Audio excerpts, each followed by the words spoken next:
The show's about to begin. Please turn off all cell phones and other electronic devices. Also, please don't text during the show. It's very distracting for us fairies and others in the audience.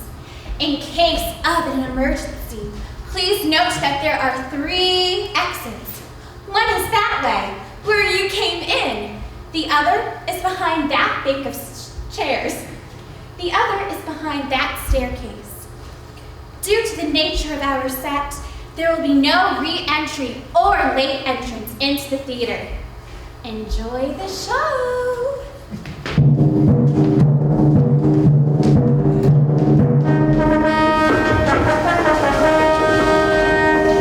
Now, fair Hippolyta, our nuptial hour draws on apace. 4 happy days bring in another moon. But oh, methinks how slow this old moon wanes. 4 days will quickly steep themselves in night. 4 nights will quickly dream away the time, and then the moon, like to a silver bow new bent in heaven, shall behold the night of our solemnities. Hippolyta, I wooed thee with my sword, and won thy love by doing thee injury. But I will wed thee in another key, with pomp, triumph, and with reveling. Happy be Theseus, our renowned Duke. Thanks, good Aegeus. What's the news with thee? Full of vexation, with a complaint against my child, my daughter Hermia. Stand forth, Demetrius. My noble lord, this man hath my consent to marry her. Stand forth, Lysander. And my gracious Duke, this hath bewitched the bosom of my child. With cunning thou hast filched my daughter's heart, turned her obedience, which is due to me, to stubborn harshness. And, my gracious Duke, be it so she will not hear, before your grace consent to marry with Demetrius, I beg the ancient privilege of Athens. As she is mine, I may dispose of her, which shall be either to this gentleman or to her death. What say you, fair Hermia? Be advised, fair maiden. To you, your father should be as a god. Demetrius is a worthy gentleman. So is Lysander.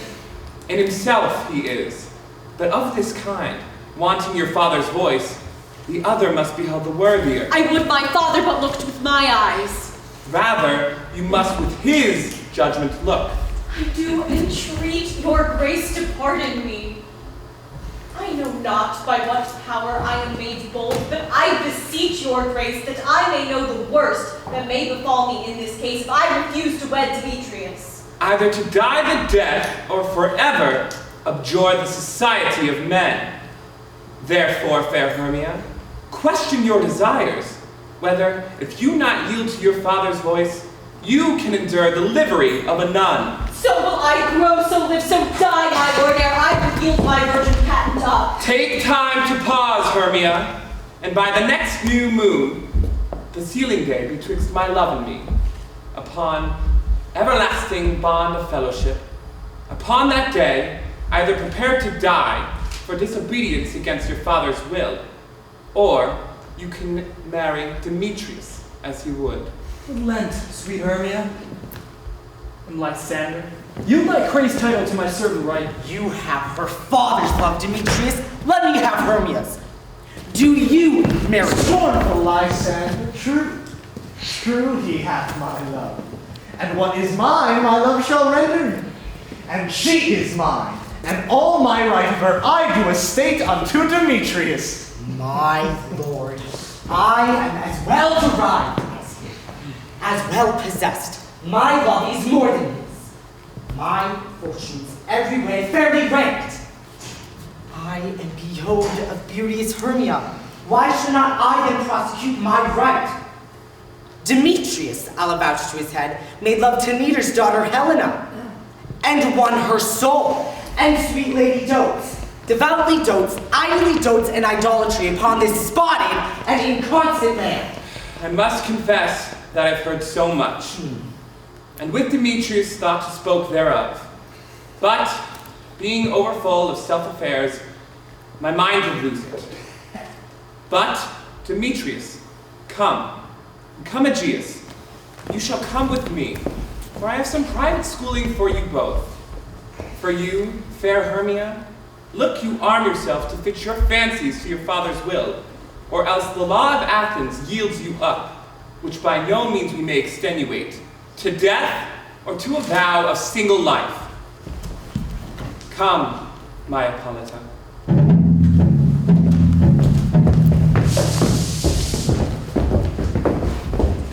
How now, my love? Why is your cheek so pale? How chance the roses there do fade so fast? Like for want of rain, which I could well beteem them from the tempest of my eyes. I mean, for aught that I could ever read, could ever hear by tale or history, the true love never did run smooth. Either it was a difference in blood, Oh, cross too high to be enthralled too low. or else misgraft in respect of years, Spite too old to be engaged too young. or else it stood upon the choice Oh, of friends. hell, to choose love by another's eyes. Or if there were a sympathy in choice, war, death, sickness did lay siege to it, making it a momentum as a sound, swifter as a shadow, short as any dream, brief as the lightning in the calling night that in spleen unfolds both heaven and earth and air. A man have power to say, behold, the jaws of darkness do devour it up. So quick, bright things come to confusion. If then true lovers have ever been crossed, it stands as an edict in destiny. Then let us teach our trial patience, for it is a customary cross as due to love as thoughts and dreams and sighs, wishes and tears, poor fancy's followers. Good persuasion. Therefore, hear me, Hermia. I have a widow aunt, a dowager of great revenue, and she hath no child. Remote is her house, 7 leagues from the town, and she respects me as her only son. There, gentle Hermia, may I marry thee into that place the Athenian law cannot pursue us. If thou lovest me, steal forth thy father's house tomorrow night, and meet me in the wood, where I did meet thee once with Helena to do an observance of a morning in May. There will I stay for thee. Oh, my good Lysander, I swear to thee, by Cupid's strongest bow, by his best arrow with the golden head, by the simplicity of Venus's doves, by that which knitteth souls and prospers loves, and by that fire which burned the Carthage queen when the false Trojan under sail was seen, by all the vows that men have ever broke, in number more than women ever spoke, in that same place thou hast appointed me, tomorrow truly I will meet with thee. Keep promise, love. Oh, look, here comes Helena. Godspeed, fair Helena. Whither away? Called you me fair. Not fair again, I say. Demetrius loves nor fair. No happy fair. Oh, teach me how you look, and with what art you sway the motion of Demetrius's heart. I frown on him, yet he loves me still. Oh, that your frowns would teach my smiles such skill. I give him curses, yet he gives me love. Oh, that my prayers with such affection move. The more I hate, the more he follows The me. more I love, the more he hateth me. His folly, Helena, is no fault of mine. Nor none but your beauty. Oh, were that fault were mine! Take comfort. He no more shall see my face. Lysander and myself will fly this place. Helen, to you our minds we will unfold.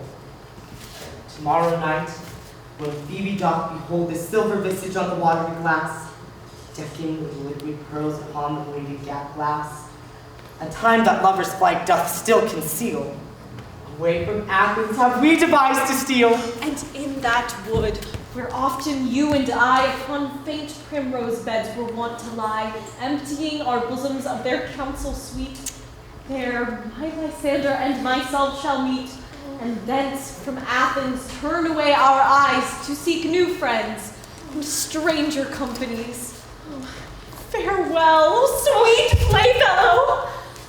Pray thou for us, and good luck grant thee thy Demetrius. Keep word, Lysander. We must starve our sight for lovers' food till morrow deep midnight. I will, my Hermia. Helena, adieu. As you on him, Demetrius stowed on you. Oh, how happy some or other some can be. Through Athens, I am thought as fair as she. What of that? Demetrius thinks not so. He will not know what all but he do know. Ah, for love looks not with the eyes, but with the mind, and therefore is winged Cupid painted blind. For ere Demetrius looked on Hermia's eye, he hailed down oaths that he was only mine. And when this heat, some heat from Hermia felt, so he dissolved, and the showers of oats did melt. I will go tell him of fair Hermia's flight. Then to the woods will he tomorrow night pursue her. Oh, and for this intelligence, if I have thanks, it is a dear expense.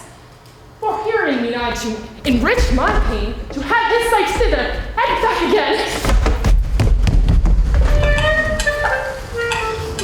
I made shirts, not baskets.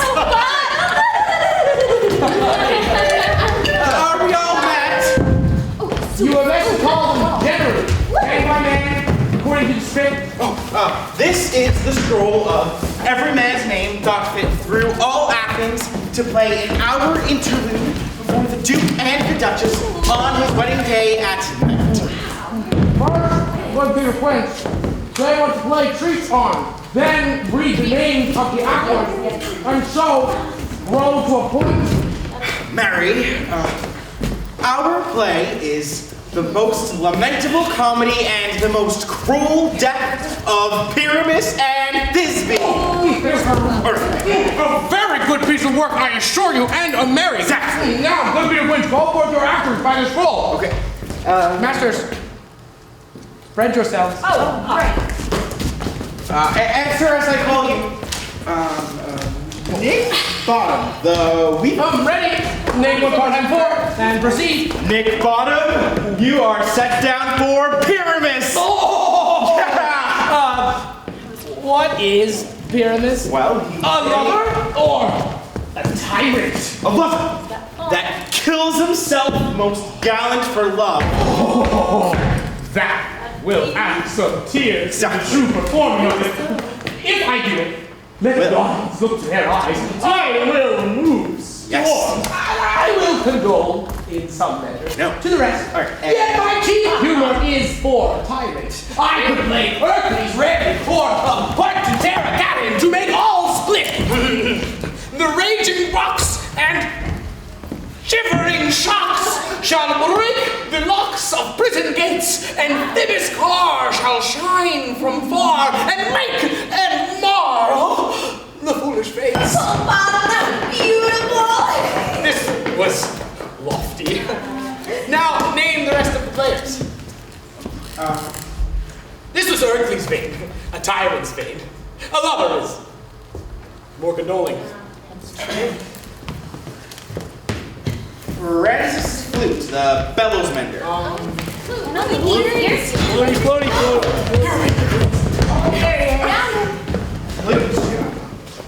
You must take Thisbe on you. What is Thisbe? A wandering knight? It is the woman that Pyrrhus must love. Hey, Faith! Let me not play a woman! I have a leader coming! No, that's all one. You shall play Pyramus, and you will sing as small as you will. And I may hide my face. Let me play Thisbe too. I'll speak in a monstrous little voice. Tisney. Oh, that's so No, you must play Pyramus and flute you Thisbe. Well, proceed. Robin Starveling, the tailor. Here, Peter Quince. Robin Starveling, you must play Pyramus' mother. Tom Snout, the tinker. Here, Peter Quint. Tom Snout, you Thisby's mother. Myself, Thisby's father. Keeps it fresh. Snug the joiner. You, the lion's heart. And I hope here a play is well finished. Have you the lion's part written? Pray you, if it be, give it to me. I am full of study. You may do it extempore, for it is nothing but roaring. Let me play the lion too! I will roar that I will do any man's heart good to hear me. I will roar that I will make Duke say, let him roar again, let him roar again.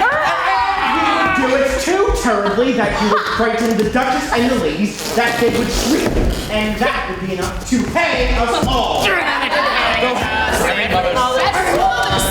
I grant you, friends, if you should fright the ladies out of their wits, they would have no more discretion but to hang us. Exactly. Thank you. But I will aggravate my voice so that I will roar you as gently as any sucking dove.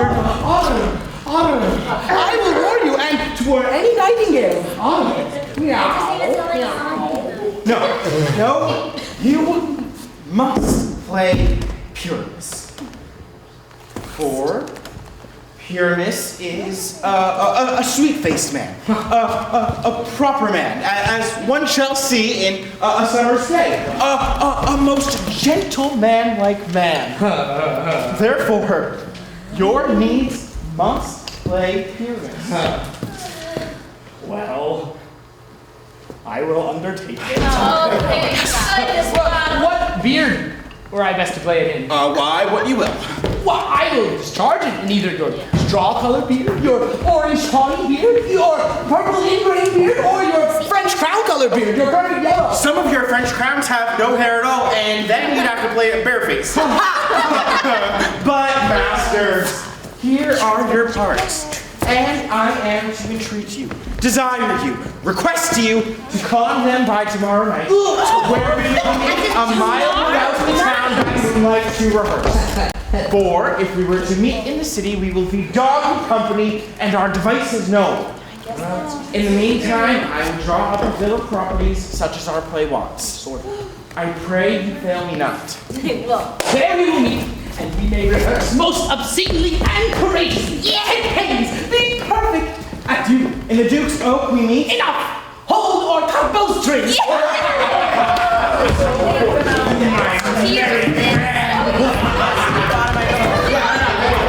can't really carry this all. Where's the Duke's Oak? Come on.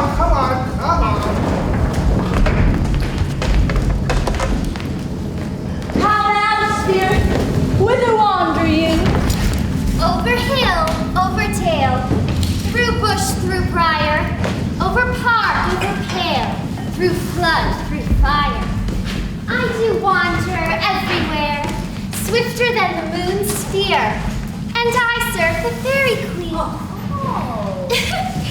Farewell, thou love of spirits, I'll be gone, our queen, and all her elves come here anon. The king doth keep his revels here tonight. Take heed the queen come not within his sight, for over on his passing fell and wrath, because she, at her attendant passed, a lovely bull, stole from an Indian king. He never had such sweet changeling, and jealous Oberon would have the child, knighted his train, to trick the forest wild. But she, perforce, withholds the loved boy, crowns him with flowers, and makes him all her joy. But now they never meet in grove or green, by fountain clear or spangled starlight sheen. But they do swear that their elves for fear creep into acorn cups and hide them there. Either I mistake your shape in making quite, or else you are that shrewd and knavish sprite called Robin Goodfellow. Are you not he that frights the maidens of the villagery, those that hobgoblin call you and sweet Puck. You do their work and they shall have good luck. Are you not he? Thou speakest aright. I am that merry wanderer of the night. But you, fairy, here comes Oberon. And here my mistress, would that he were gone! Met by moonlight proud Titania. What's jealous Oberon? Very skipheads. I have forsworn his bed and Terry, rash wanted. Am I not thy lord? I must be thy lady. Why art thou here? Come from the farthest step of India. But that forsooth the bouncing Amazon. Your buskin mistress and warrior love to Theseus must be wedded. Can you come to give their bed joy and prosperity? How canst thou thus? For shame, Titania. Glance at my cradle with Hippolyta, knowing that I know thy love to Theseus. These are the forgeries of jealousy. And never, since the middle summer spring, met we on hill, in dale, forest, or mead to dance our rings to the whistling wind. But with thy brawls thou hast disturbed our sport. Therefore the winds tightening to us in vain, as in revenge, have sucked it up from the sea, contained its far. Which falling in the land hath made every pelting river so proud that they have overborne its confidence. And through this temperature, we see the seasons change. The spring, the summer, childing autumn, the angry winter change their wonted liveries. And the mazed world now knows not which is which, and this same progeny of evils comes from our debate, from our dissension. We are their parents and original. Do you amend it then? It lies in you. Why should Titania cross her Oberon? I do but beg a little changeling boy to be my henchman. Set that thy heart at rest. The fairyland buys not the child. Give me that boy! Not for thy fairy kingdom. Fairies away. We shall try downright if we longer stay. Well, go thy way. Thou shalt not from this grove to like torment thee for this injury. My gentle Puck, come hither. Thou rememberest since I once sat upon a promontory and heard a mermaid on a dolphin's back uttering such dulcet and harmonious breath that the rude sea grew civil at her song, and certain stars shot madly from its spheres to hear the sea maid's music. I remember. That very time I saw, but thou couldst not. Flying between the cold moon and the earth, Cupid, all armed, to certain aim he took at a fair vestal, thrown by the west, and loosed his love shaft smartly from his bow, as it should pierce 100,000 hearts. But I might see Cupid's fiery shaft, quenched in the chaste beams of the watery moon, and the imperial vulturess passed on in maiden meditation fancy-free.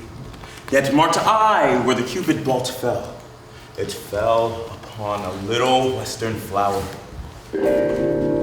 before milk white, now purple with love's wound, and maidens call it love in idleness. Ooh.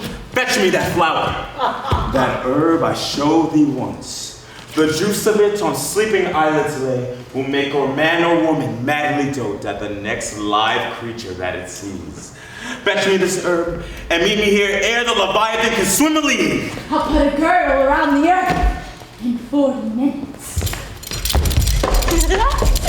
Having this juice, I wash Titania when she's asleep and drop the liquor of it on her eyes.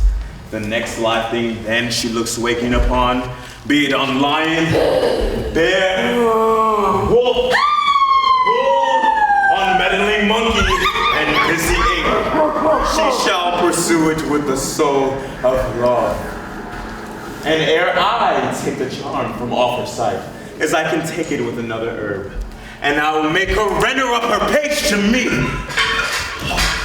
But who comes here? I love thee not, therefore pursue me not. I am invisible and I shall overhear the comes. Where is thy standard, fair Hermia? The one I'll slay.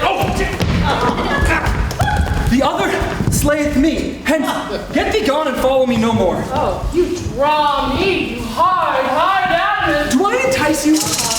Do I speak you fair? Or rather, do I not in the plainest truth tell you, I do not, nor I cannot love you? Oh, even for that, do I love you the more? I am your spaniel.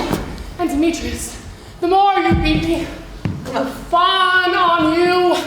Use me but as your spaniel. Spur me, strike me, neglect me, lose me, leave me. Only give me leave. Unworthy as I am to follow you. Okay. What worser place can I beg in your love, but yet in the highest respect of me? To be used as you use your dog. Tempt not too much the hatred of my spirit, for I am sick when I do look upon you. Oh, I am sick when I look not on you. You do impeach your modesty too much. To leave the city and commit yourself into the hands of one that loves you not? To trust the opportunity of night and the ill counsel of a desert place with the rich worth of your virginity? Oh, the virtue is my privilege, for it is not night when I do look upon your face. I'll run from thee and hide in the brakes and leave thee to the mercy of wild beasts. Oh, the wild does not have such a heart as you. Not state thy questions. Let me go, or if thou followest me, do not believe, but I shall do thee mischief in the wood. I in the temple, in the town, in the field, you do me mischief. Bye, Demetrius. You do set a scandal on my sex, for we cannot fight for love as men may do. We should be wooed, and we're not made to woo.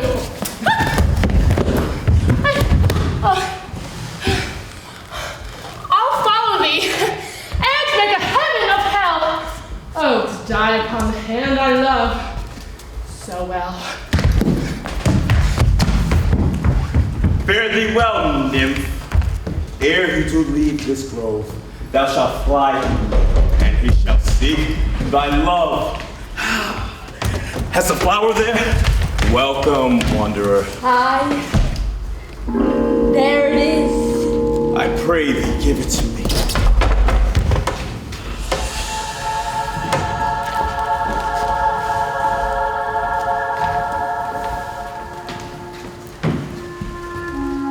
I know a bank where the wild time blows, where oxleys and the naughty violet grows. There sleeps Titania, sometime in the night, lulled in these flowers with dancing delight.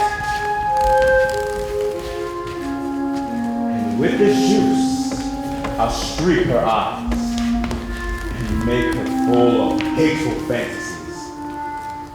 Take that summit and seek through this grove a sweet Athenian ladies in love with a disdainful youth.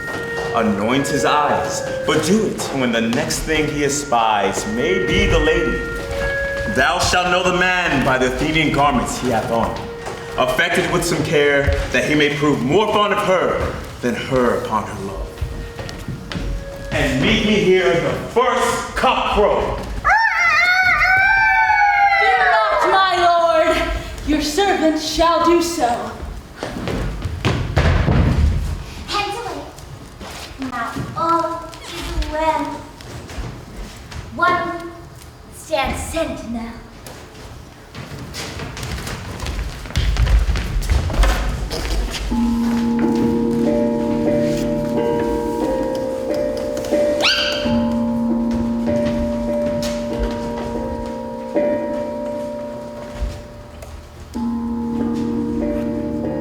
What thou seest when thou dost wake, do it for thy true love take. Love and languish for his sake. Be it ounce, or cat, or bear,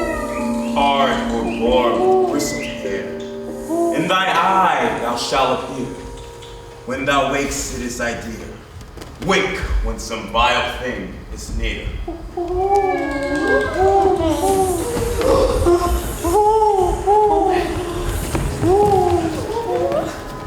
Fair love, you faint with wandering in the wood. And to speak truth, I've lost our way.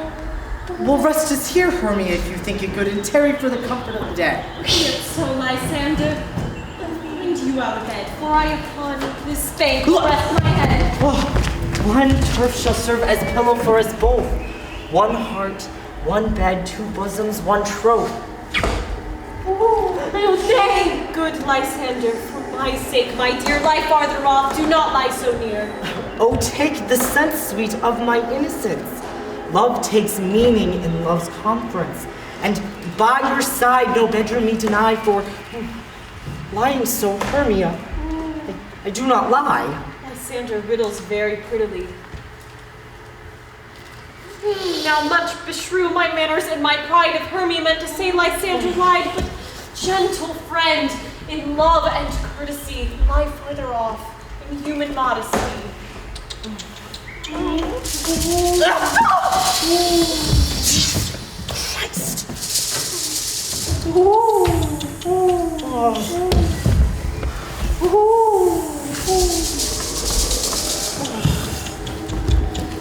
Here is my bed. Sleep give thee all this rest. With half that wish, the wisher's eyes be pressed. Through the forest have I gone, but Athenian found I none on whose eyes I might prove this flower's force in stirring love. Night and silence. Who is here? Weeds of Athens he doth wear. Oh, this be he, my master said, despise the Athenian maid.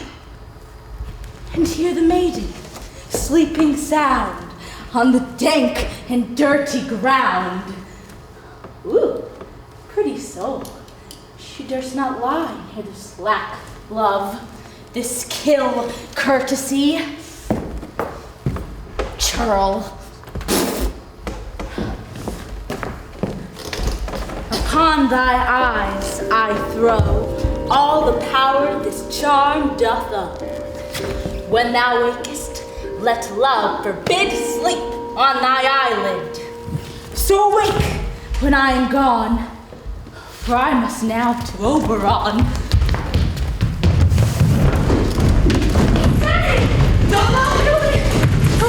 Sweet Demetrius! I charge thee hence and do not harm me thus. Oh, wilt thou darkly leave me? Do not so. Stay! On thy peril, I alone will go. But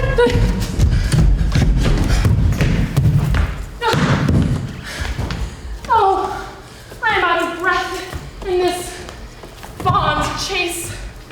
The more my prayers, the lesser is my grace. Happy is Hermia, wherever she lies, for she hath blessed and attractive eyes. Oh. Who is here? Lysander on the ground? Dead or asleep? I see no blood, no wounds. Lysander! If you live, good sir, awake! And run through fire, I will for thy sweet sake. Where is Demetrius? Oh, how fit a word that vile name to perish on my soul. Do not say so, Lysander, say not so. What though he love your Hermia? Lord, what though? Yet Hermia still loves you. Then be content. Be content with Hermia? No, I do repent the tedious minutes with her I've spent. Not Hermia, but Helena I do love, who will not change your raven for a dove. Things growing are not ripe until their season, so I, being young until now, am not ripe to reason.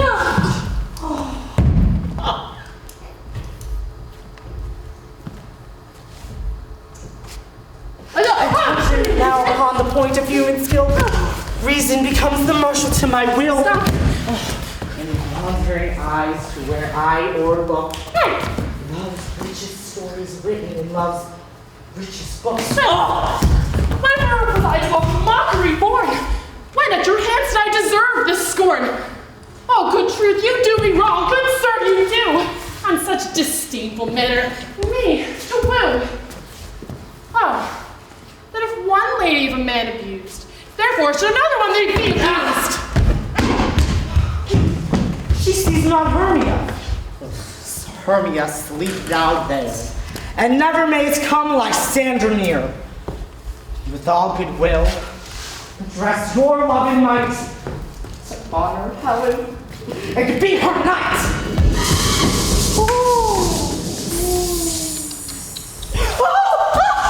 Help me, Lysander, help me, do thy best! Pluck this crawling serpent from my breast! Ay me, for pity, what a dream was here! Lysander, look how I do quake with fear. Methought a serpent ate my heart away, and that you sat smiling at his cruel prey. Lysander? What? Removed? Lysander? Lost? Disappearing? Gone? No sound? No word? No? Oh, then I well perceive you are not nigh. Either death or you I'll find immediately.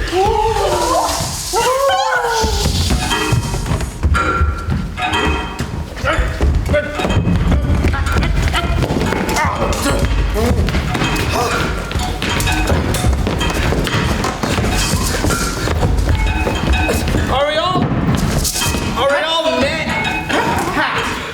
And here's a marvelous, convenient place for our rehearsal. This green plot shall be our stage, this hawthorn bush our tiring house, and we will do it in action as we will do it before the Duke. The theater quiz! Oh, what sayest thou, bully bottom?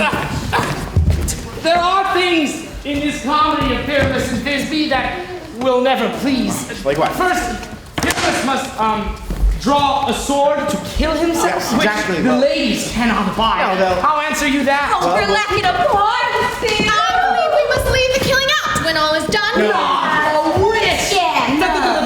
I have a device to make all well. Such as? Write me a prologue, and let that prologue seem to say we will do no harm with our swords, and that Pyramus is not killed indeed. And for the more better assurance, tell them that I, Pyramus, am not Pyramus, but Bottom the Weaver. So smart. This will put them out of fear. Well, we shall have such a prologue, and it shall be written in 8 and 6. No, make it 2 more. Let it be written in 8 and 8. Fine. But won't the ladies be afeard of the lion? I feared, I promise you. Masters, you ought to consider with yourselves. To bring in, God shield us, a lion among ladies is a most dreadful thing. Exactly. For there is not more fearful wild fowl than a lion living, and we ought to look to it. Therefore, another prologue to sell you not alive. 20 minutes already. You must name his name, and half his face must be seen through the lion's neck, and he must speak through, saying thus, or to the same effect, ladies, or sweet ladies, I would wish you, or I would request you, or I would entreat you, not to fear, not to tremble, my life for yours. If you think I come hither as a lion living, it were pity of my life. Nay, I am no such thing. I am a man, as other men are. And there, let him name his name and tell them plainly he is not a son of joint. It shall be so. But there is 2 hard things. What? That is, to bring moonlight into the chamber for Pyramus and Thisbe, says the story, meet by moonlight. Just the moonshine the night we play our play. Account! Look in the almanac! Find out moonshine! Find out moonshine! Wait, did you know that? What's the date? Oh, it does shine that night. Oh, good! Why, then may you leave a chamber of the great casement window where we play open, and the moon may shine in at the casement. Or else, one may bring in a lantern. Oh, and a bush of thorn. And they can present, or the person of moonshine. Then there is another thing. What now? That is to bring a wall. That is to bring a wall into the great chamber for Pyramus and Thisbe. As you know, Just as we push it, I think talk through a chink of the wall. But you can never bring in a wall. I know, that's where though? I don't know. Let's say, you some man or other must present walk. And let him have some plastic. Well, that's actually a good idea. That's actually a good idea. Or some rough gas about him to signify walk. And let him hold his finger thus. And through that cranny shall Pyramus and Thisbe whisper. Like that. Well, it shall be so.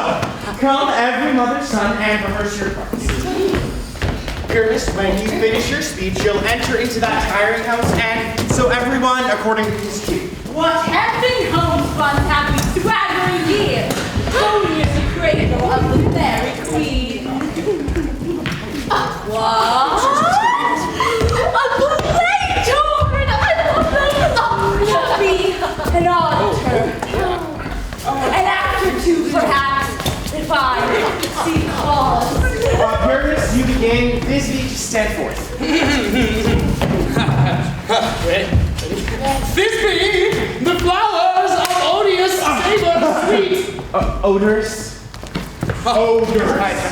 Odorous.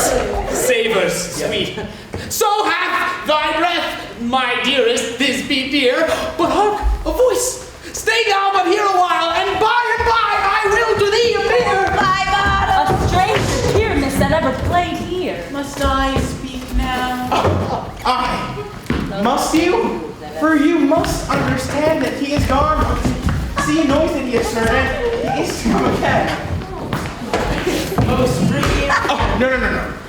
We work. Most brilliant Pyramus! Most brilliant Pyramus! Most brilliant white field of color like the red rose on triumphant briar! Most brisky juvenile and eke!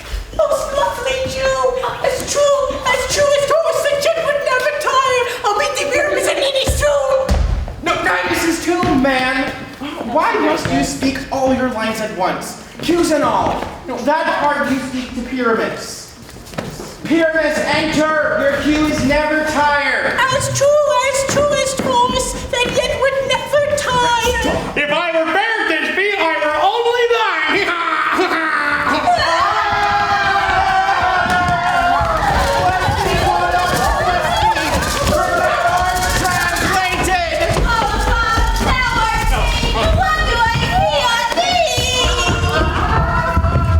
Why do they run away? I see their knavery. This is to make an ass of me, to frighten me, if they could. But I will not stir from this place. Do what they can. I will walk up and down here, and I will sing that they shall hear. I am not afraid.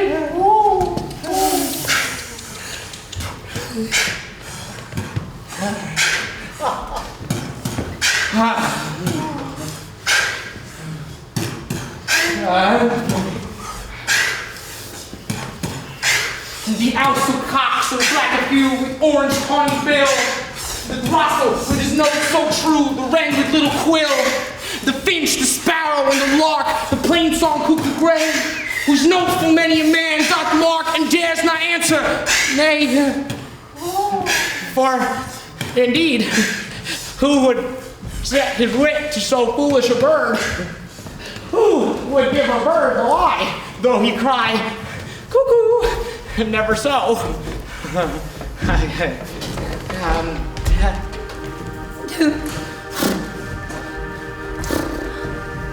What angel wakes me from my flowery bed?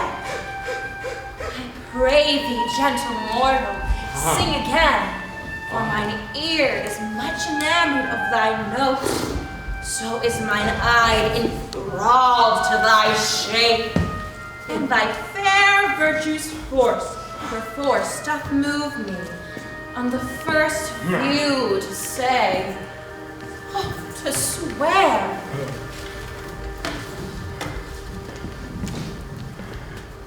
I love thee. Methinks, mistress, you should have little reason for that. And yet, to say the truth, reason and love keep little company together nowadays. The more the pity that some honest neighbors will not make them friends. Thou art as wise as thou art beautiful. Not so either. But if I had wit enough to get out of this wood, I have enough to serve mine own turn. Out of this wood do not desire to go. Thou shalt remain here, whether thou wilt or no. I am a spirit of no common race. The summer still doth tend upon my state, and I do love thee. Therefore go with me. Peas blossom, cobweb, knot, and mustard seed. Ready? And I. Where shall we go? Be kind and courteous to this gentleman. Hop in his walks and gambol in his eyes. Feed him with apricots and dewberries, with purple grapes, green figs, and mulberries. The honey bag steal from the humble bees, and through night tapers crop their waxen thighs, and light them to the fiery glowworm's eyes, to have my love to bed and to arrive, and pluck the painted wings from butterflies, to fan the moonbeams from his sleeping eyes. Nod to him, elves, and do him courtesies. Hail, I cry, your worship, mercy heartily. I beseech your worship's name. Cobweb. Good Master Cobweb, I shall desire you of more acquaintance. If I cut my finger, I shall make bold with you. Your name, I beseech you, sir. Peas blossom. I pray you, commend me to your mother, Mr. Squash, and to your father, Master Peas God, good Master Peas Blossom. I shall desire you of more acquaintance too. Your name, honest gentleman. Mustard seed. Good Master Mustard Seed! I promise you, that same cowardly giant like ox beef hath devoured many a gentleman of your house. I pray you, your kindred hath made my eyes water ere now. I shall desire you of more acquaintance too. Come, wait upon him. Lead him to my bower. The moon, methinks, looks with a watery eye. And when she weeps, weeps with every little flower, lamenting some forced chastity. But tie up my love's Oh no, that one. Bring him silently.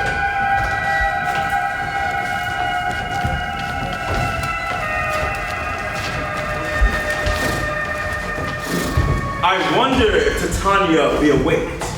Then, what it was that next came in her eye, on which she must dote on in extremity. Here comes my messenger. How now, mad spirit? What's night's rule about this haunted grove? My mistress with a monster is in love! Near to her close and consecrated bower, a crew of patches rude mechanicals were met together to rehearse a play intended for great Theseus' nuptial day. The shallowest thick skin of that barren sort forsook his seat and entered in a break, when I did him at this advantage take, and asses knoll I fixed upon his head. So when in that moment, so it came to pass, Titania waked and straightway loved an ass. This falls out better than I devised. But hast thou yet lashed the Athenian's eyes with a love juice, as I did bid thee do?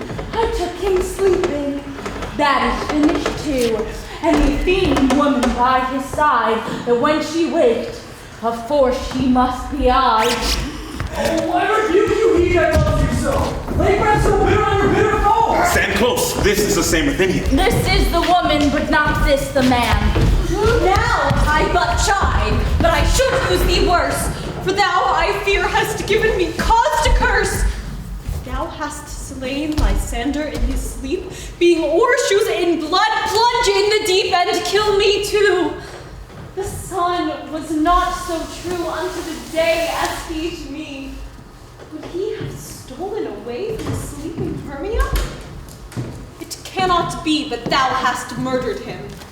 So should a murderer look, so dead, so grim. So should the murderer look. And so should I. Pierce through the heart with your stern cruelty? What's this to my Lysander? Where is he? Oh, good Demetrius, wilt thou give him me? I'd rather give his carcass to my hounds. Out, dog! Out, cur! Thou drivest me past the bounds of maiden's patience. Hast thou slain him then? Henceforth be never numbered among men. You spend your passion on this scribe's mood. I am not guilty of Lysander's blood, nor is he dead, for aught that I can tell. Pray thee, tell me then that he is well. And if I could I give therefore? Oh, a privilege. Oh, never to see me more. And from thy hated presence part I so. See me no more, whether he be dead or no.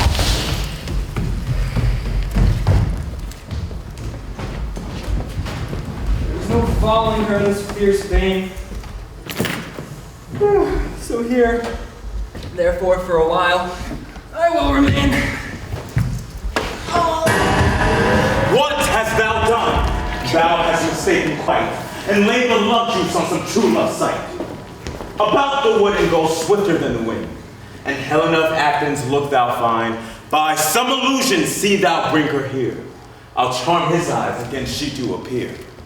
I go, look how I go, swifter than the arrow from the target bow.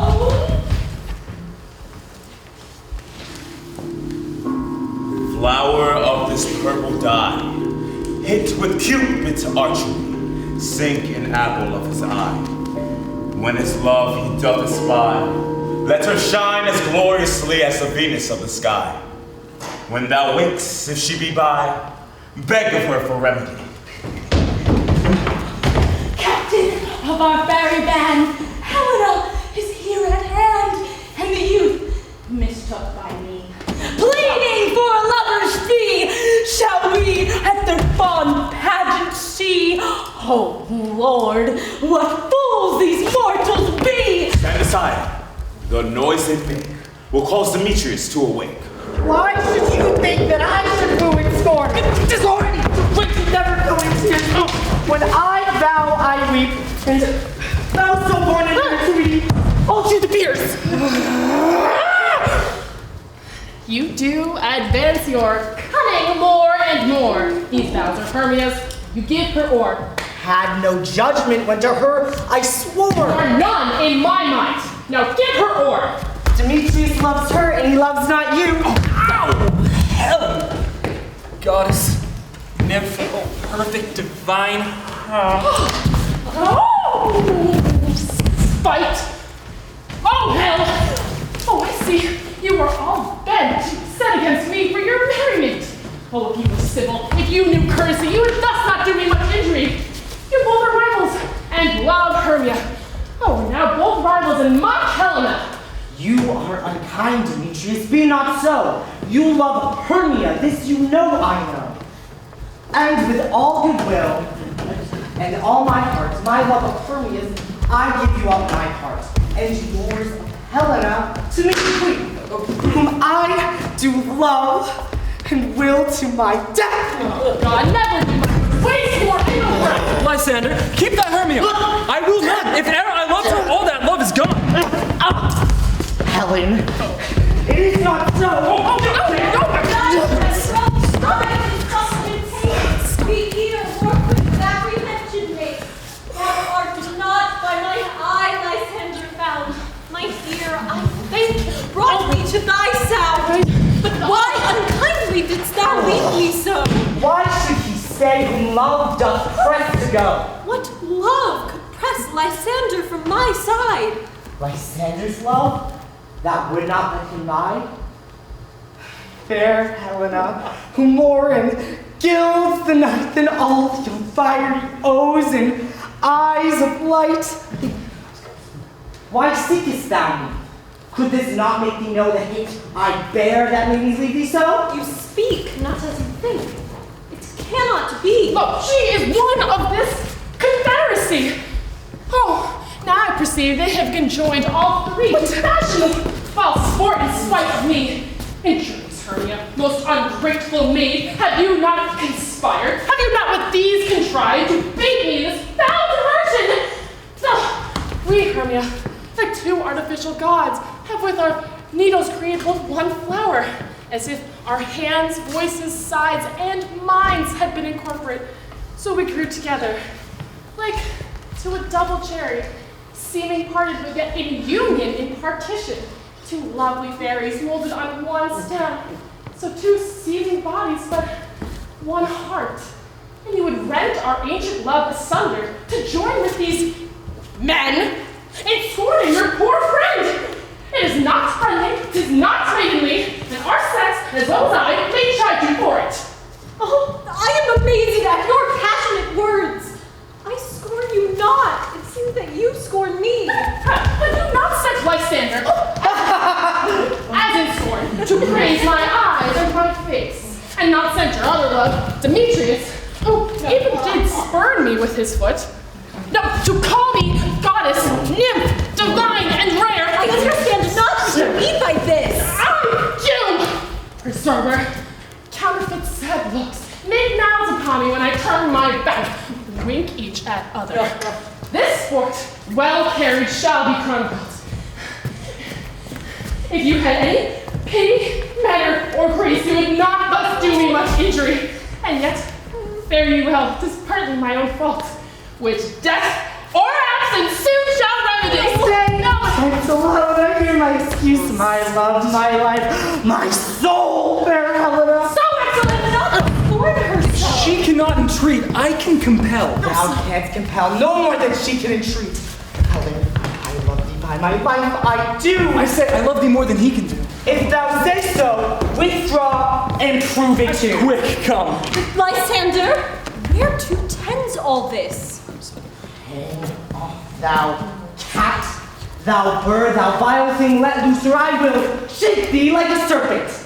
Demetrius, Demetrius, keep my word. I would, I had your bond. I'll not trust your word. What? You think I'll hurt her? Strike her, kill her dead? Although I do hate her, I shall not harm her so. What? Can you do me greater harm than hate? Hate me? Wherefore? Oh me, and not I, Hermia? Are you not Lysander? Since night you loved me, yet since night you left me. Why then, you left me. Oh, the gods forbid! In earnest, shall I say? I, by my life, and never did desire to see thee more. Therefore, be out of hope, question, doubt, certain nothing cure it is no jest, that I do hate thee, and love Helena. Oh, me. Oh. You juggler! You canker blossom! Thief of love! What Have you come by night and stolen my love's heart from him? What?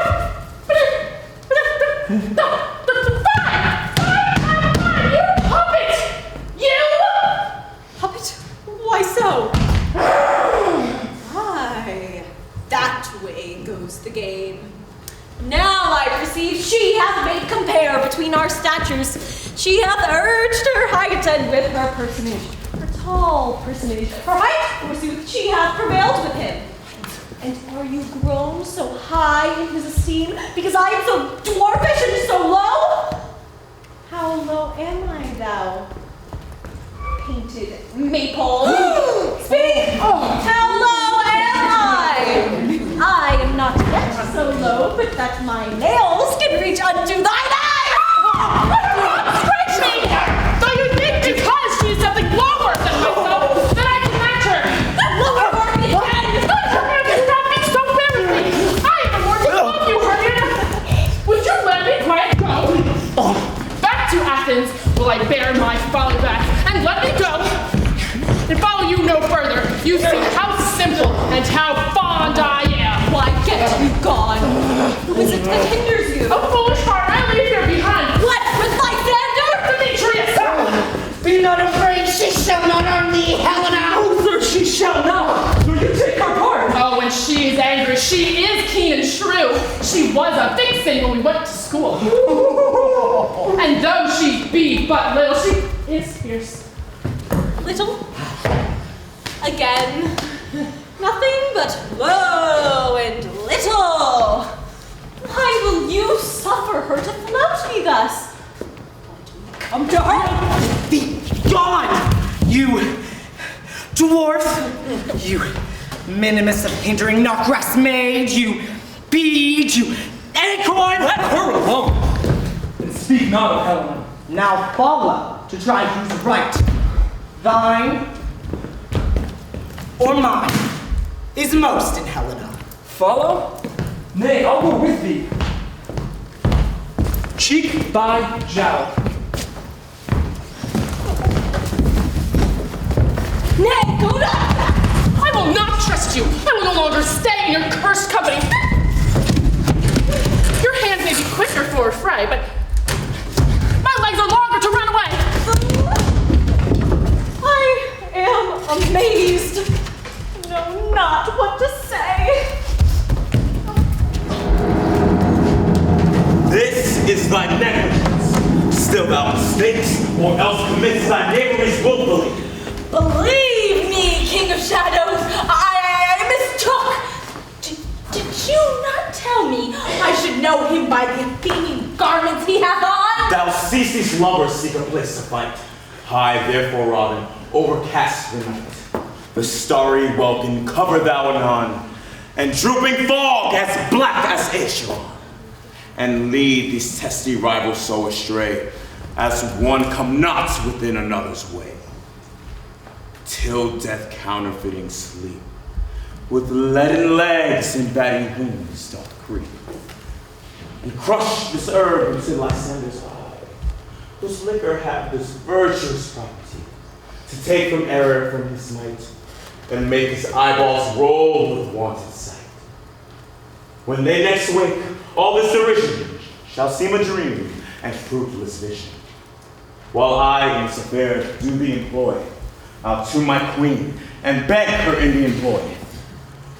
And I will her charms I release from monsters' view, and all things shall be peace. My fairy lord, this must be done with haste, for night's swift dragons cut the clouds full fast, and outright shines Aurora's harbinger, at whose approach ghosts wandering here and there, troop home to churchyards, damn spirits all. But we are spirits of a different sort, and with the morning's love I have oft made sport.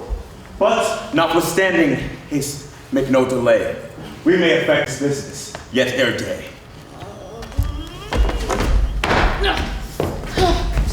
Okay. More fog.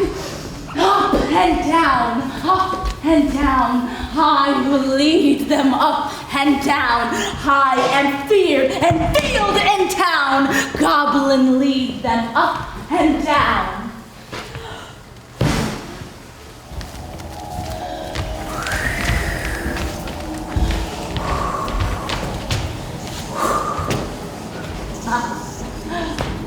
Woo! Here comes one.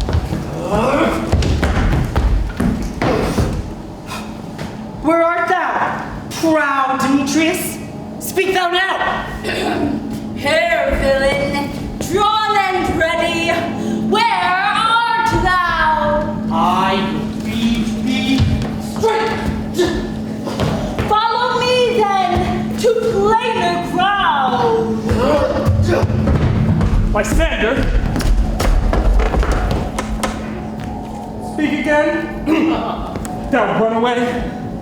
Thou coward? Speak! In some bush?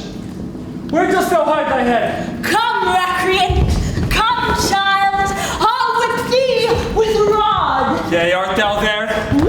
Oh. Follow me then to plainer ground.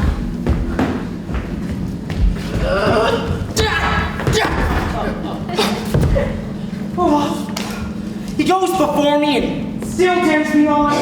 When I come when he calls, still he's gone. The villain is a much lighter shield than I. I follow fast, but faster did he fly. Fallen and I a dark and even way. And I'll rest me here. Come thou, gentle day. Thou runnest before me, shifting every place, and darest not stand nor look me in the face. Where art thou now? Come hither, I am here. Nay, then thou mockest me. Thou shalt buy this here, and ere my face by daylight see. Oh, now go thy way. Faintness constraineth thee. Measure out my length in this cold bed. My days approach. Look to be visited. Oh, weary night. Oh, long and tedious night of big night hours. Oh, shine comforts from the east that I might back to Athens. Oh, by daylight. From these people my poor company detest. Oh, but sleep, which sometimes shuts up sorrow's eyes, they steal me a while from mine own company. Yet but three. Come one more. Two of both kinds make up 4. Never so weary, never so in woe. Ooh. Down with the dew and torn with briars.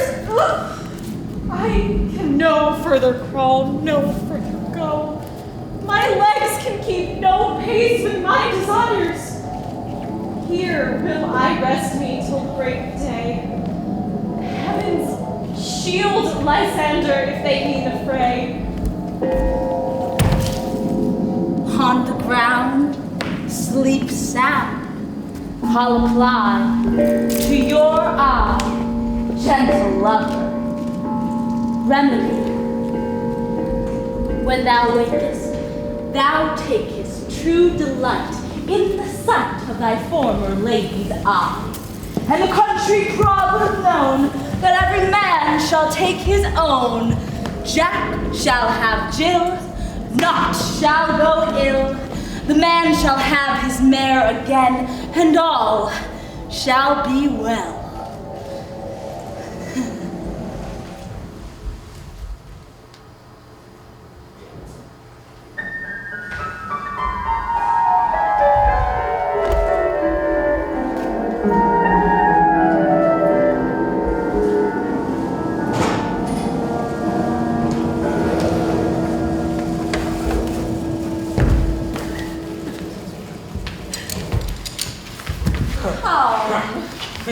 Sit thee down upon this flowery bed, while I thy amiable cheeks do coy, and stick musk roses in thy sleek, smooth head, and kiss thy fair, large large ears. My gentle joy. Where's Peas Blossom? Ready? Scratch my head, Peas Blossom. Where's Monsieur Cobweb? Ready? Monsieur Cobweb. Good one, sir. Get you your weapons in your hand, and gild me a red-hipped humblebee on the top of a thistle. Do not fret yourself too much in the action, and, good one, sir, bring me the honey bag. I pray you, fail me not. I would have you loath to have you overflowing with a honey bag. Good one, sir. Where's Monsieur Mustard Tea? Ready. I pray you, leave your courtesy. What's your will? Nothing, good monsieur, but to help cavalry cobweb to scratch. Methinks I must to the barber's, monsieur, for I am marvelous hairy about the face, and I am such a tender ass. If my hair do but tickle me, I must scratch. Wilt thou hear some music, my sweet love? I have a reasonable good ear in music. Let's have the tones and the bones. Or say, sweet love, what thou desirest to eat? Truly? A peck of provender. I could once your good dry oats. Methinks I have a marvelous desire to a bottle of hay. Good hay, sweet hay, hath no fellow. I have a adventurous fairy who shall seek thee the squirrel's hoard and fetch thee new nuts. I would rather have a handful or two of dried peas, but I pray you, let none of your people stir me. I have an exposition of sleep come upon me. Sleep thou, and I will wind thee in my arms. Fairies, be gone, and be always away.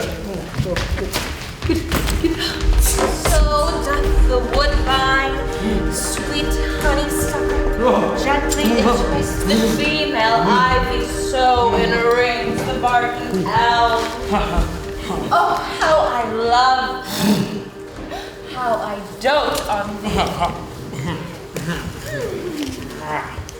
Welcome, good Robin. Seest thou sweet sight? Her dotage now I do begin to pity. For of meeting with her late behind the wood, seeking sweet favors for this hateful fool. I did upbraid her, and I fall out with her. I then did ask her for her changeling child, which straight she gave me, and her fairy sent to bear him to my bower in fairyland. And now I have the boy, and I will undo this hateful imperfection of her eyes. And gentle Puck, take this transformed scalp from off this Athenian swain, and may to all to Athens back again repair. And think of these night's accidents of nothing more but a fierce vexation of a dream. But first, I will release my fairy queen.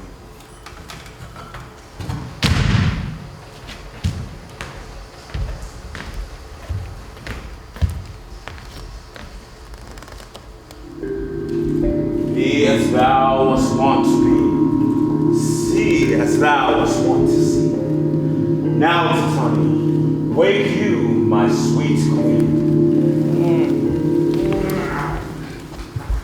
My Oberon, what visions have I seen? Methought I was enamored of an ass. There lies your love. Oh, how came these things to pass? Oh, how mine eyes do loathe his visage now. When thou wakest, with thine own fool's eyes peep. Ta-da! Come, my queen, take hands with me, and rock the ground whereon these sleepers beat.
St. Duplicius' house triumphantly. My fairy lord, attending mark, I do hear the morning lark. Come, my queen, and silence sad. Trip we after night's shade. We the globe encompass soon, swifter than the wandering moon. Come, my lord, and in our flight, tell me how it came this night that I, sleeping here, was found with these mortals on the ground.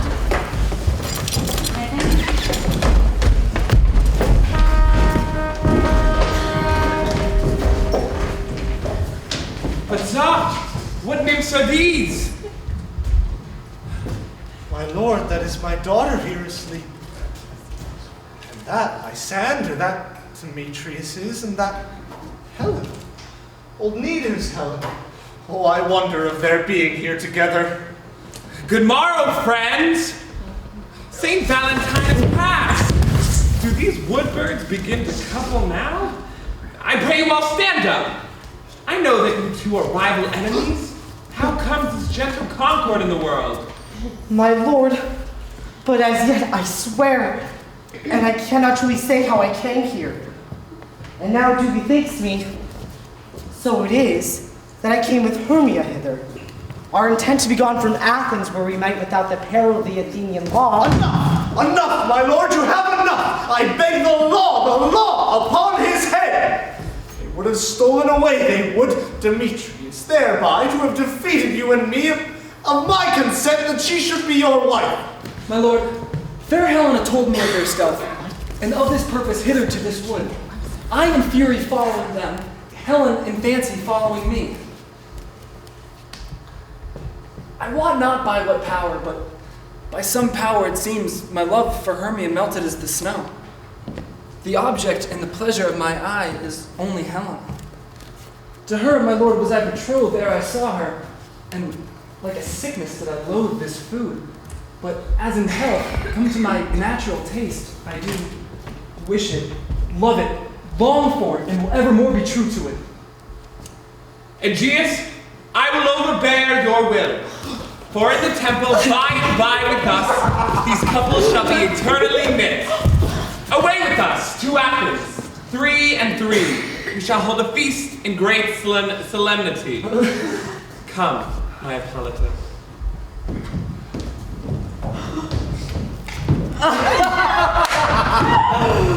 Are you sure that we are awake? It seems that yet we sleep, we dream. Was the Duke not just there and bid us follow him? Yea, and my father. And Hippolyta. He did us follow him to the temple. Why then we are awake. Let us follow him, and on our way, let us recount our dreams.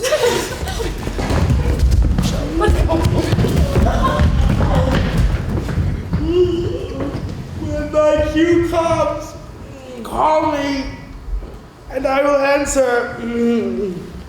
My next is most fair Pyramus. Hey ho! Peter Quince. Food, the bellows mender. It's not the tinker. Starveling. God's my life! Stolen hence, and left me asleep.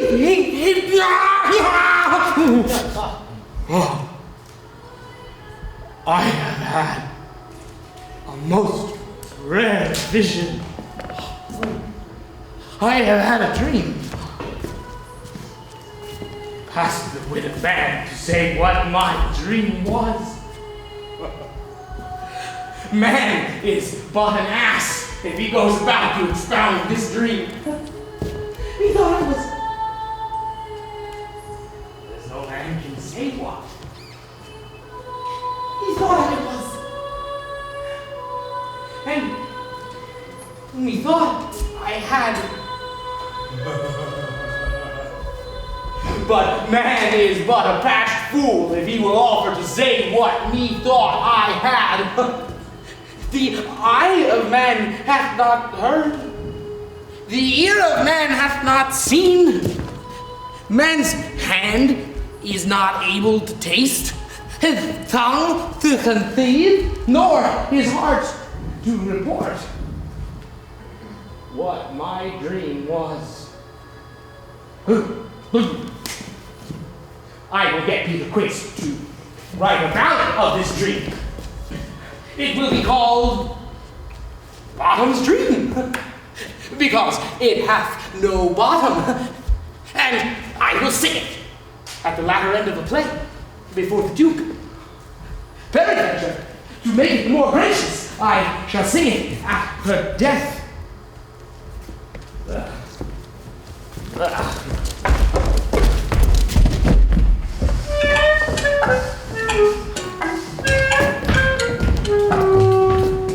Have you sent to Bottom's house yet? Yeah.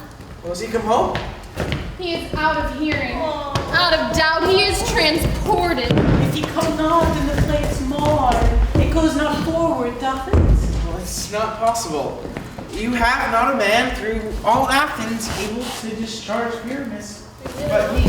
No, he hath simply the best wit of any handicraft man in Athens. Yeah, and a paramour for a sweet voice, too. But it's okay. You must say paragon. A paramour is, God bless us, a thing of naught. Flute, now's not the time for a grammar lesson. Masters! The Duke is coming from the temple, and there are 2 or 3 lords and ladies more married. If our sport had gone forward, we had all been made mad. Bottom! Thus if he lost 6pence a day during his life, he could not escape 6pence a day. And the Duke had not given him 6pence a day for playing Pyramus. I'll be hanged. He would have deserved it. 6pence a day in Pyramus for nothing. Where are these lads? Where are these hearts? Masters, I am to discourse wonders! Missed you. Oh, but ask me not what. Come on! What did I tell you? I am not true Athenian. We're all upset. I will tell you everything. Not a word of me. All that I can say is that the Duke hath dined. What is that? Get your apparel together. Good strings to your beards, new ribbons to your pumps. Every man look o'er his part. Meet presently at the palace. For the short and the long is, our play is preferred. Our play is preferred. In any case, let he who plays Thisbe have clean linen. That's you. And let not him that plays the lion pare his nails, for they shall hang out for the lion's claws. And, most dear actors, eat no onions or garlic, for we are to utter sweet bread. And I do not doubt but to hear them say it is a sweet comedy. I know they will. I know they will. Away! Go away! Oh, that don't look bananas. Go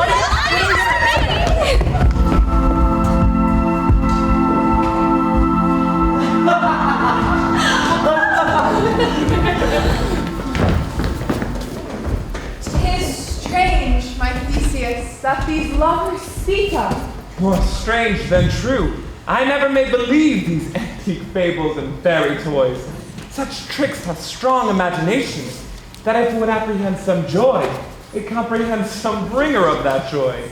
Or in the night, imagining some fear, how easy is a bush, suppose it a bear. But all the story of the night told over, and all their minds so transfigured together, more witnesseth than fancy's images, and grows to something of great consistency, but howsoever strange and admirable. Come now. What masks, what dances shall we have? To wear away the long age of 3 hours between our after supper and bedtime. Say, what abridgment have you for this evening? There is a brief how many sports are right. The battle with the centaurs, to be sung by an Athenian eunuch to a harp? Will none of that. Brief and tedious scene of young Pyramus and his love Thisbe, a tragical mirth. Yes, merry and tragical, tedious and brief. Well, that is hot ice and wondrous snow. What are they that do play it? hard-handed men that work in Athens here, who never labored in their minds till now. And we will hear that play. No, my noble lord, it is not for you. Why, I have heard it over. It is nothing in the world. I will hear that play. Go bring them in. I love not to see wretchedness overcharged and beauty in the service perishing. Gentle sweet, you shall see no such thing. He says they can do nothing in this kind. The kinder we give them thanks for nothing. So please your grace, the prologue is addressed. Let him approach.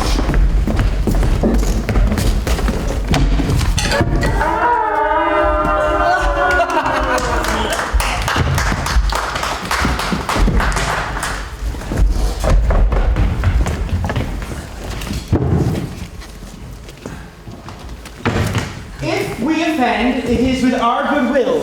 That you should think we come not to offend, but with goodwill. To show our simple skill, that is the true beginning of our end. Consider then, we come but in despite. We do not come as minding to content you, our true intent is. All for your delight, we are not here. That you should here repent you, the actors are at hand. And by their show, you shall know all that you are like to know.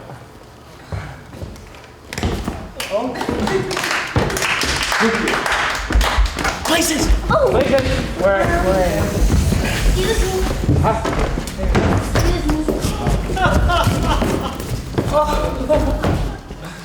In the same interlude, it doth befall that I, once not by name, present a wall. And in such a wall as I should have you think that having it a cramped hole, or shit, through which the loving, Uranus and Thisbe did whisper all very secretly. This loam, this rough cast, and this stone doth show that I am the same one, the truth is so. And this the cranny is bright and sinister, through which the fearful lovers are to whisper. Would you desire lie or prepare to speak any better? The wittiest partition that e'er I saw, my lord. But silence! Pyramus draws near the wall. Over in look night, all night with you so black, all night which never art when day is not. All night, alack, alack, alack! I fear my Thisbe's promise is forgot. And thou, oh wall, oh sweet and lovely wall that stands between her father's ground and mine, thou wall, oh sweet and lovely wall, show me thy chink to blink through with mine eyne. Thanks, courteous wall, Jove shield thee well for this. But what see I? No Thisbe do I see. Oh, wicked wall, whom I see no bliss. Cursed be thy stone for thus deceiving me. Allow me things, being sensible, should curse again. Oh, no, in truth, sir, he should not. Deceiving me is Thisbe's cue. She will come now, and I despise her through the wall. She'll see the fall back right to her. Now speak up. Speak.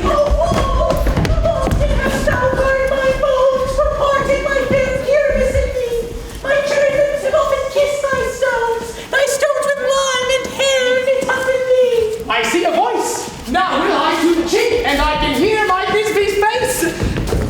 Thisbe!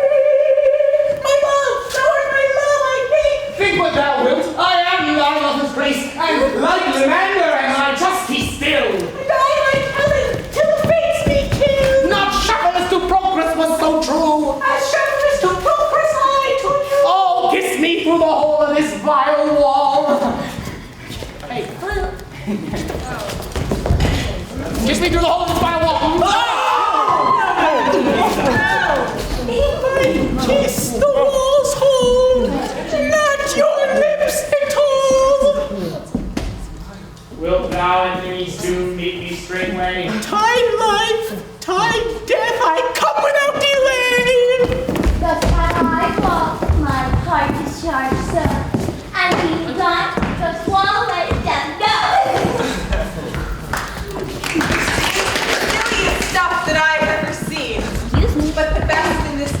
are but shadows, and the worst are no worse. In imagination amend them. If we imagine no worse of them than they of themselves, they may pass as excellent men. Now here come in two noble beasts, a man and a lion. Oh.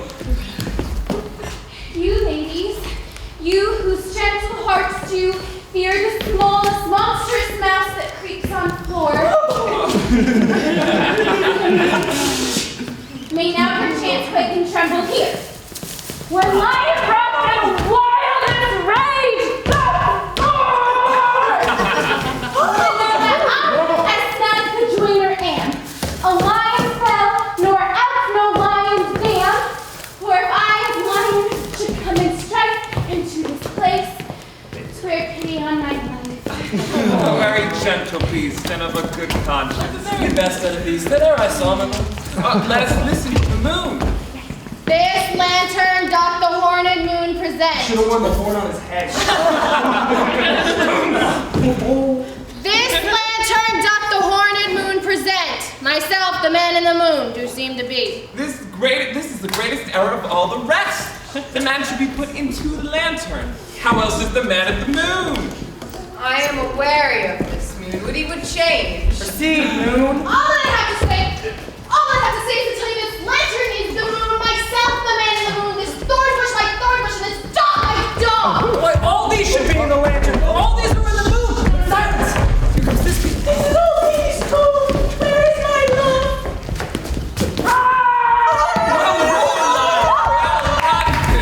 Well shown, moon. Truly the moon shines with a good ray. So the lion vanished. Sweet moon, I thank thee for thy sunny beams.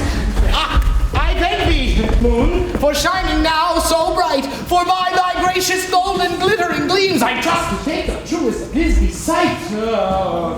But still, oh, spark, what more, poor knight? What dreadful nose here? Eyes, do you see? How can it be? Oh, dainty duck, oh dear, thy mantle good. What? Stay with good.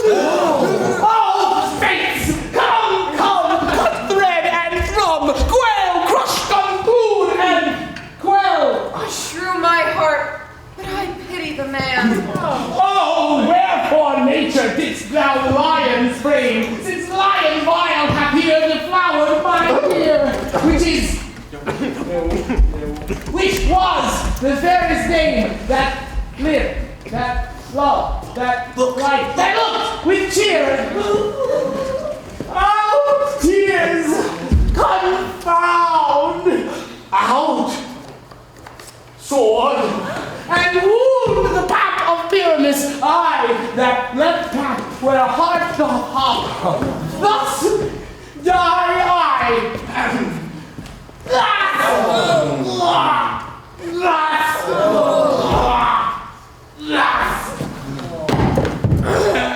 Now am I dead. Now am I fled. My soul is in the sky. Tongue, lose thy light. Moon, take thy flight. Now, die, oh, die, oh, die, oh, die, oh, get die. How chance moonshine is gone before Thisbe comes back to find her lover? She will find him by starlight. Here she comes, and her passion ends the play. She should not use a long one for such a Pyramus. I hope she will be brief. Asleep, my love. What? Dead, my dove? Oh, Pyramus, arise. Speak, speak. Quite dumb. Dead, dead. Two must cover thy sweet eyes.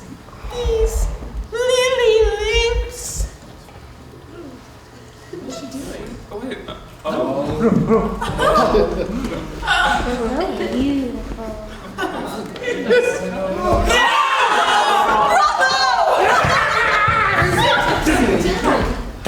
This cherry nose, these yellow cowslip cheeks are gone, are gone.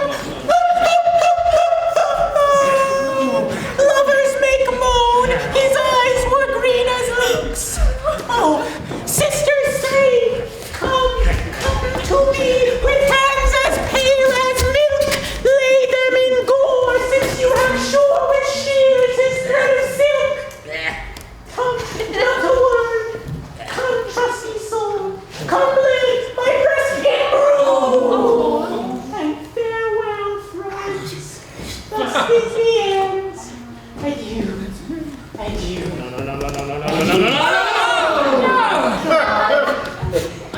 I am soon gonna left to bury this dead. I want to. No! I assure you, the world is down and part of their mother. Will it please you to see the epilogue? Or to hear a burgomaster dance? No epilogue, I pray you. Your play needs no excuse. For when all the players are dead, there needs none to be blamed. But, come, your burgomaster, let your epilogue alone.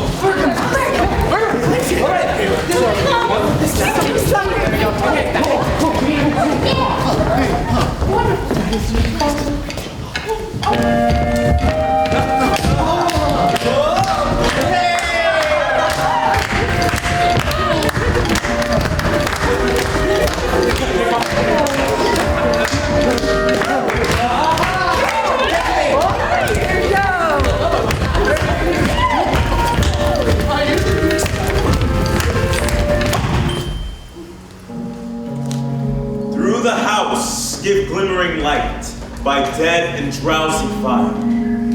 Every elf and fairy sprite hop as light as bird from briar. And this ditty after me, sing and dance trippingly. First rehearse your song by note, to each word a worldly note. Hand in hand with fairy grace will we sing and bless this place.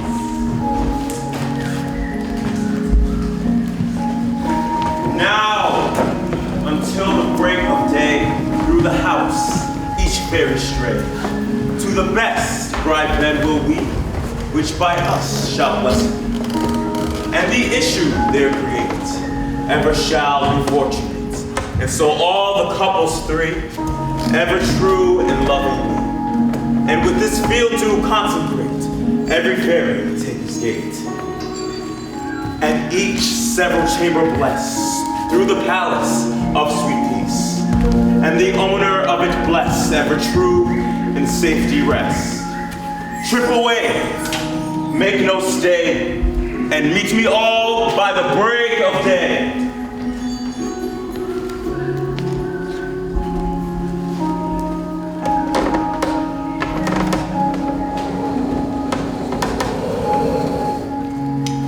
If we shadows have offended, think but this, and all is mended, that you have but slumbered here while these visions did appear. And this weak and idle theme, no more yielding, but a dream. Gentles, do not reprehend. If you pardon, we will mend. And as I am an honest puck, if we have unearned luck, now to scrape the serpent's tongue, we will make amends ere long. Else the puck a liar call. So good night unto you all. Give me your hands if we be friends, and Robin shall restore amends.